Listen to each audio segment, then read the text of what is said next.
friends are heathens, take it slow.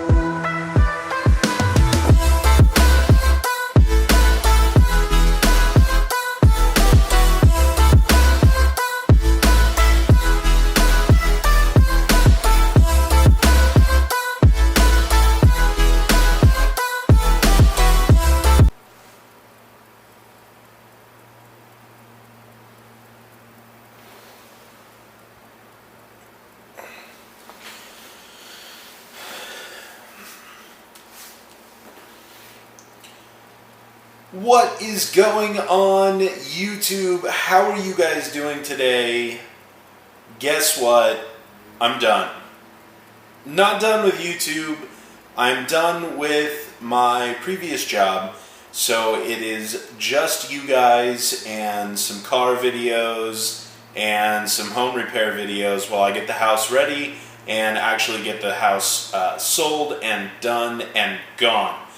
But I definitely wanted to make a video and apologize to you guys for not getting any content out for quite a while. It has been a very rough 3 weeks. Just submitting the termination notice to my company definitely changed things at work.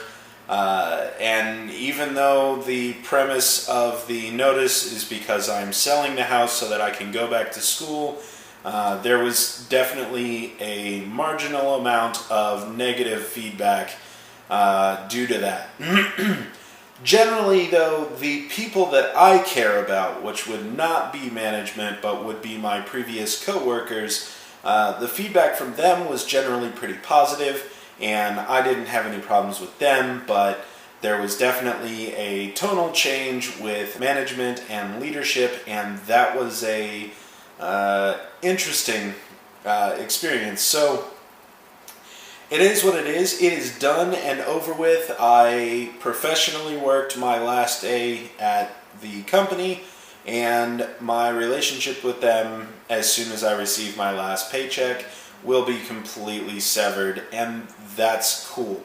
I am okay with that. I ended on a good note. My production was a little lower than what I would have liked today, but it's not outside of the acceptable norm. And as a matter of fact, I think I outperformed at least one of the 2 shifts that ran the press before I did. So while I'm not the type that says I have to beat everybody, for me to measure myself, I used to use the scale of what are the other shifts doing? Am I outperforming the other shifts? If I'm not, what can I do to better myself so that I can get on the same level with them or exceed them in some ways? And that helped me grow in the company, at least as far as my productivity for the company. That definitely did help me grow. Now, did the company care? No, and that was a common source of friction between me and the company, because it's manufacturing. Manufacturing is about efficiency, and I've been a manager, I've been a supervisor, and while I did not list those things in my resume at the time of applying, which is more because at the time that I was applying, I was desperate to get a job, any job. I needed work, I needed money coming in.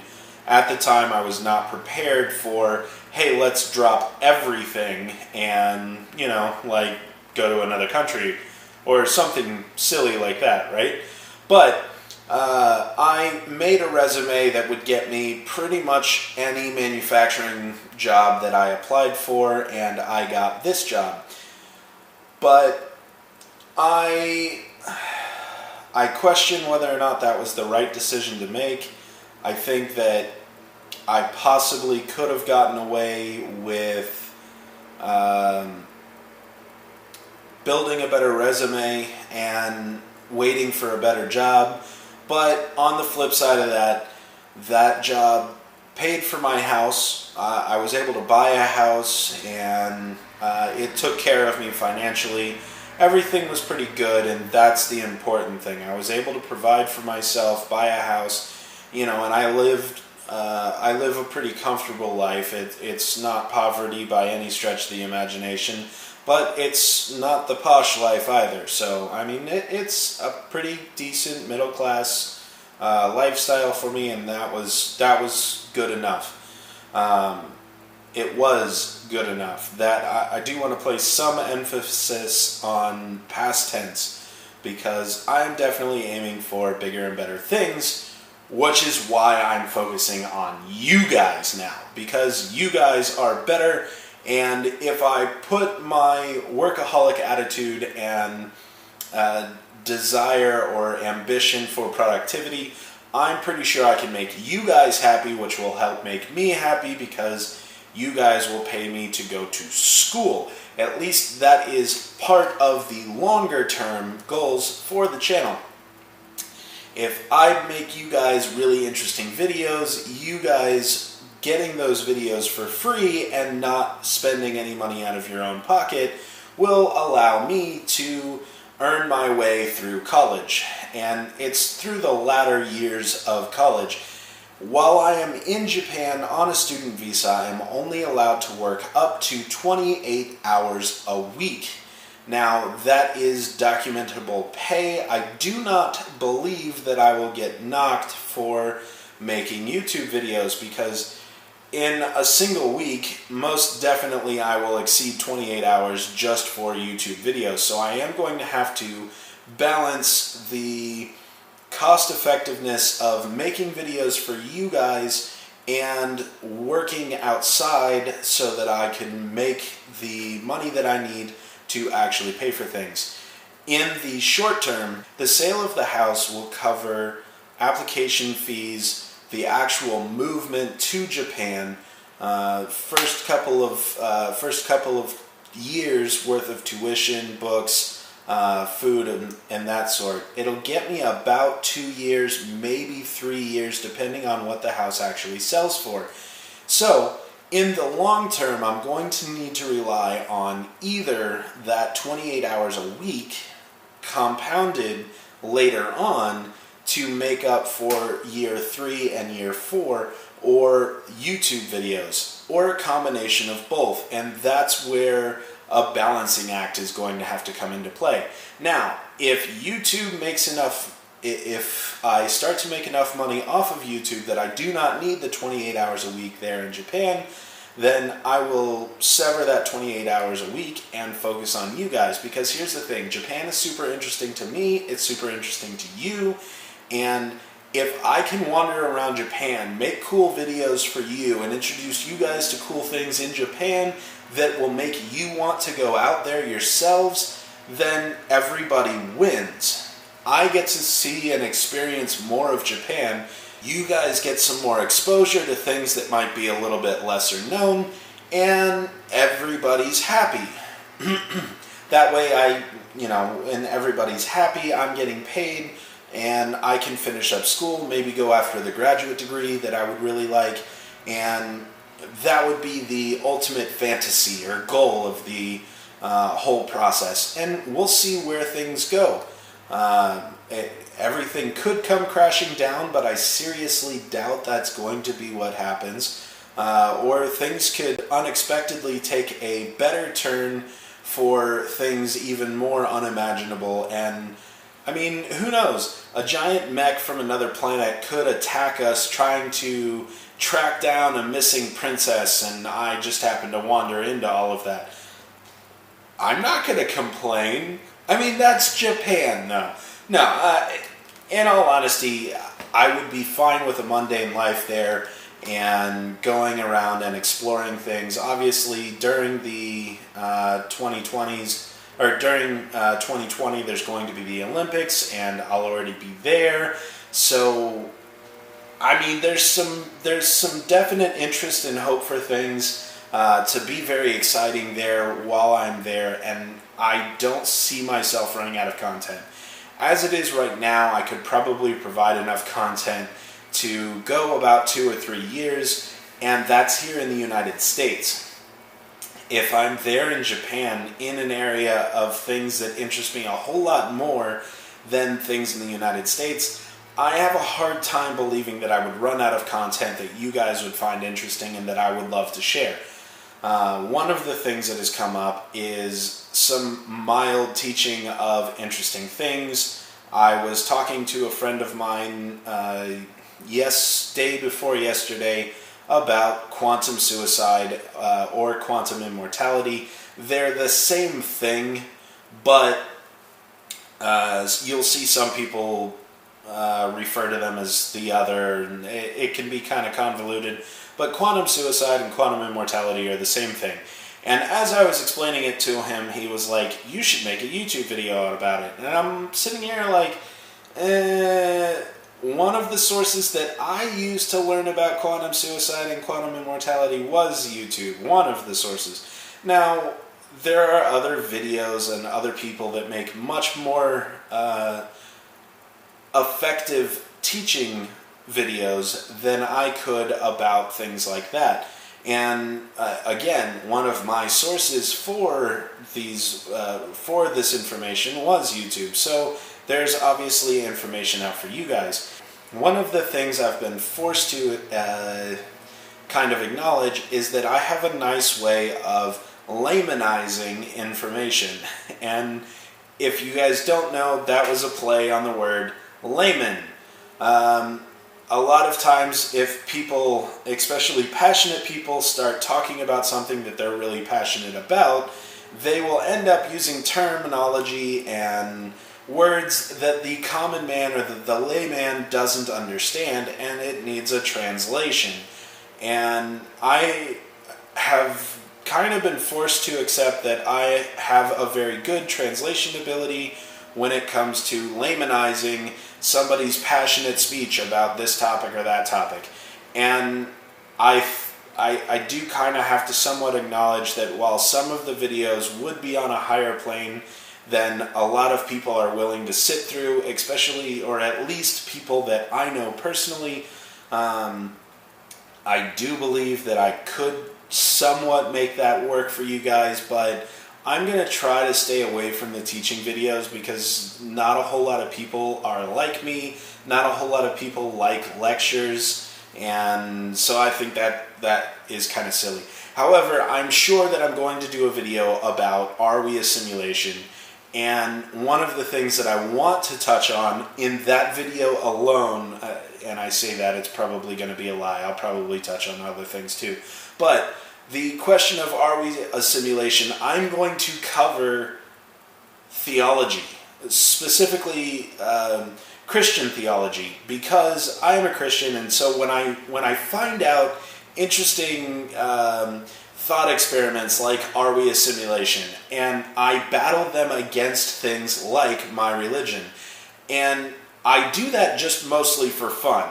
But another example would be aliens. Is there intelligent life out there in the universe? And I will battle that against my religion. And I usually come out with some pretty interesting responses that people find unique. And I think that's kind of cool, and I think that I can present those kind of videos and those kind of topics to you guys in a way that you will enjoy.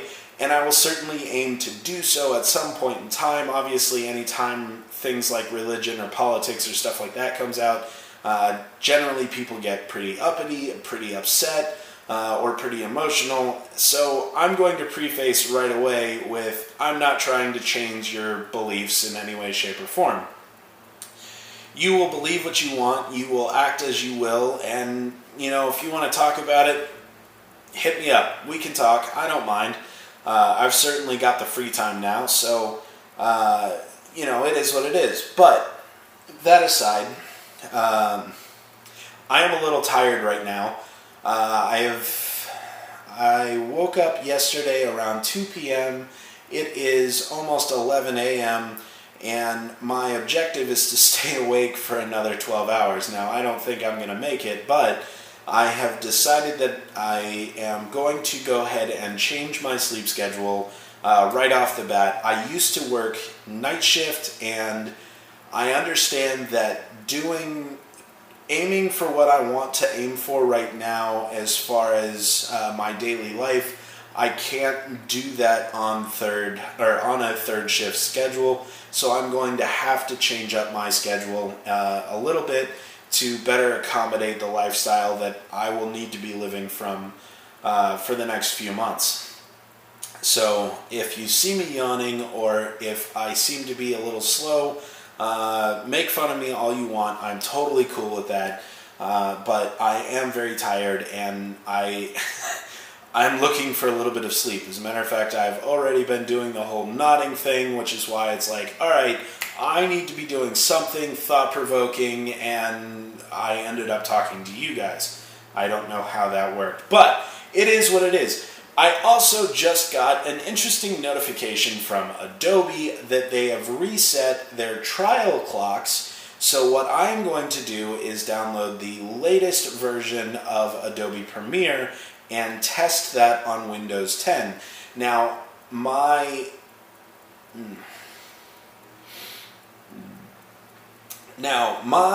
badass computer that I built just about 2 years ago, that I'm pretty happy about, had a problem when it was running Windows 10 before. It would not work with Adobe Premiere Creative Cloud 2015. 2017 is what's out right now, and the trial clocks have been reset. So I am going to go ahead and try Adobe Premiere 2017 on Windows 10 to see if I can get something to work. If not, it's okay. I already have the fallback and I have already fixed the problem. I have an installation of Windows 7 on the same computer, and I have already tested that the system itself will render 4K video, and it actually does it freakishly fast on this computer as long as I'm in the Windows 7 OS and not in the Windows 10 OS. So having the ability to use the Windows 10 operating system will be a little bit better because I can utilize the UEFI rather than having to use the master boot record. I'll be able to use the GPT, and that would make the computer boot and respond just a little bit faster. It's better optimization of the hardware that's on the computer, and so that would be kind of the ultimate goal. If I could make everything work in Windows 10, then that would be the really good thing for me to do. So it's nice that I just got this email from Adobe, and this video I'm going to be attempting to render in Windows 10. We will see how it ends up coming out, but hopefully it's not just full of crashes. I would like to see that Adobe has resolved the issue that was plaguing not just me, but several people on the internet. And I've come across a lot of things. Some people have told me that it might be a memory leak, and some people have tried some really interesting things like using Adobe Media Encoder to cue the encode out of Premiere into Adobe Media Encoder, start the encode, immediately pause it, and then start it up again. And supposedly that fixes the problem for several people. Now, for me though, I have already tried using Adobe Media Encoder and it did not resolve my issue. So, I don't know how well that method would work. I have not actually tried it, but again, I have a system that works and I can focus on doing that. But that's about enough of the status updates for me. I'll throw in two more. I'm going to be selling one of my cars here very soon. I need to replace the O2 sensor on that. And then the fun car is going to be getting its head gasket done again with the new head. I'm going to inspect the new head to make sure that I didn't do anything wrong while I was installing it. I do believe that there was actually a problem with the head gasket itself when I installed it, and I noticed the problem, but I didn't identify it as a problem. Now I'm pretty sure it actually is the problem, so I went ahead and bought a new head gasket, and I'm going to go ahead, while I have the head off, inspect the new head that I put on to make sure that I didn't damage it in any way. Basically just ruling out a bunch of things. On the 30th of April, I have a bunch of people coming out, and we are going to chop up a different car. So right now I have 3 cars, and one of them is going to be sold. One of them is literally going to be cut up into tiny pieces and demolished. And the third car is the fun car, which I'm planning on keeping. And I can't imagine my family is going to be very happy when I pull up with the car with no front fenders or front bumper. But I think it's funny. Several of you guys have said that it's funny. And even if it's funny to you guys in a way of, oh, look, that's stupid, you know what? You guys are watching the videos and you guys are commenting on it. You get what you comment on. That said, I'm going to go ahead and end it here. And I'm going to start trying out the Adobe 2017 Creative Cloud for Premiere, and we'll see if I can make something happen on Windows 10 that would make everything better and everybody happy. So I will see you guys hopefully later today if I don't pass out on my couch.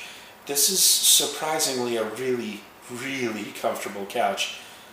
Yeah, we're not going to talk about that. Anyways, I will see you guys later. Bye.